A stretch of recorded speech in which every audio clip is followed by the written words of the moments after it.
ಧರ್ಮಸ್ಥಳ ಗ್ರಾಮದಲ್ಲಿ ನೂರಾರು ಶವಗಳನ್ನು ಹೂತಿಟ್ಟ ಪ್ರಕರಣಕ್ಕೆ ಸಂಬಂಧಪಟ್ಟಂತೆ ಎಸ್ಐಟಿ ಅಧಿಕಾರಿಗಳು ತನಿಖೆಯನ್ನು ನಡೆಸ್ತಾ ಇದ್ದಾರೆ. ಹಲವಾರು ಆಯಾಮದಲ್ಲಿ ಈಗಾಗಲೇ ತನಿಖೆಯನ್ನು ನಡೆಸಿರುವ ಎಸ್ಐಟಿ ಟೀಮ್ ಈಗ ಕೊನೆಯ ಹಂತದ ತನಿಖೆಯನ್ನ ಮಾಡ್ತಾ ಇದೆ.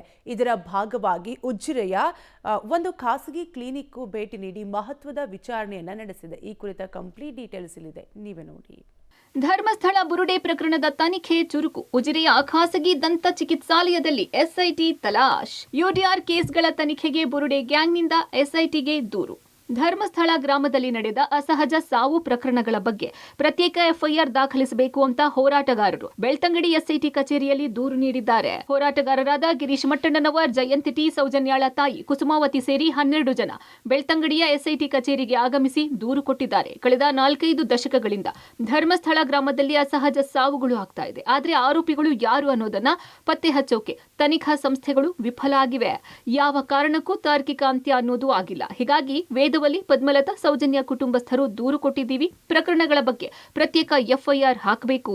ನಿರಂತರವಾಗಿ 4-5 ದಶಕಗಳಿಂದ ಅನೇಕ ಸಾವು ಕೊಲೆಗಳು ನಡೀತಾನೆ ಬಂದು, ಆದರೆ ಯಾರು ಕೊಲೆ ಮಾಡಿದ್ದು, ಯಾರು ಆರೋಪಿಗಳು, ಅದನ್ನ ಪತ್ತೆ ಹಚ್ಚೋದಕ್ಕೆ ಈ ನಮ್ಮ ರಾಜ್ಯದಲ್ಲಿರ್ತಕ್ಕಂತಹ ಮತ್ತು ಕೇಂದ್ರದಲ್ಲಿರುವಂತಹ ತನಿಖಾ ಸಂಸ್ಥೆಗಳು ವಿಫಲ ಆದವು. ಇದಕ್ಕೊಂದು ತಾರ್ಕಿಕ ಅಂತ್ಯ ಬೇಕು. ಅದರ ಸಲುವಾಗಿ ನಾವೆಲ್ಲರೂ ಬಂದು ಒಂದು ದೂರನ್ನು ಕೊಟ್ಟಿದ್ದೀವಿ. ಇನ್ನು ಧರ್ಮಸ್ಥಳ ಗ್ರಾಮದಲ್ಲಿ ನೂರಾರು ಶವ ಹೂತಿಡಲಾಗಿತ್ತು ಅಂತ ಬುರುಡೆ ಗ್ಯಾಂಗ್ ಬುರುಡೆ ಬಿಟ್ಟಿದ್ದ ಪ್ರಕರಣದ ತನಿಖೆಯನ್ನು ಎಸ್ಐಟಿ ತೀವ್ರಗೊಳಿಸಿದೆ. ಪ್ರಕರಣದ ತನಿಖೆ ಅಂತಿಮ ಘಟ್ಟ ತಲುಪಿದ್ದು ಶೀಘ್ರದಲ್ಲೇ ಚಾರ್ಜ್ ಶೀಟ್ ಸಲ್ಲಿಸೋಕೆ ಎಸ್ಐಟಿ ತಯಾರಿ ನಡೆಸಿದೆ. ಇದರ ಭಾಗವಾಗಿ ಅಂತಿಮ ತನಿಖೆ ನಡೆಸ್ತಾ ಇದ್ದು, ನಿನ್ನೆ ಎಸ್ಐಟಿ ತಂಡ ಉಜಿರೆಯ ಖಾಸಗಿ ದಂತ ಚಿಕಿತ್ಸಾಲಯವೊಂದಕ್ಕೆ ಭೇಟಿ ಕೊಟ್ಟು ತನಿಖೆ ನಡೆಸಿದೆ. ಉಜಿರೆಯ ಎಸ್ಕೆ ಮೆಮೋರಿಯಲ್ ಹಾಲ್ ಕಟ್ಟಡದ ಮೊದಲ ಮಹಡಿಯಲ್ಲಿರುವ ಈ ಖಾಸಗಿ ದಂತ ಚಿಕಿತ್ಸಾಲಯದಲ್ಲಿ ಅಧಿಕಾರಿಗಳು ಪರಿಶೀಲನೆ ನಡೆಸಿದ್ದಾರೆ. ಎಸ್ಐಟಿ ತಂಡದ ಜೊತೆ ವಿಧಿವಿಜ್ಞಾನ ತಂಡ ಕೂಡ ತನಿಖೆಯಲ್ಲಿ ಪಾಲ್ಗೊಂಡಿತ್ತು. ಬಂಗ್ಲೆಗುಡ್ಡದಲ್ಲಿ ಸಿಕ್ಕ 7 ಅಸ್ಥಿಪಂಜರದ ಪೈಕಿ 2 ಗುರುತು ಪತ್ತೆಯಾಗಿದ್ದು, ಇನ್ನುಳಿದ 5 ಅಸ್ಥಿಪಂಜರದ ಗುರುತು ಪತ್ತೆಗೆ ಎಸ್ಐಟಿ ತನಿಖೆ ಮುಂದುವರೆಸಿದೆ.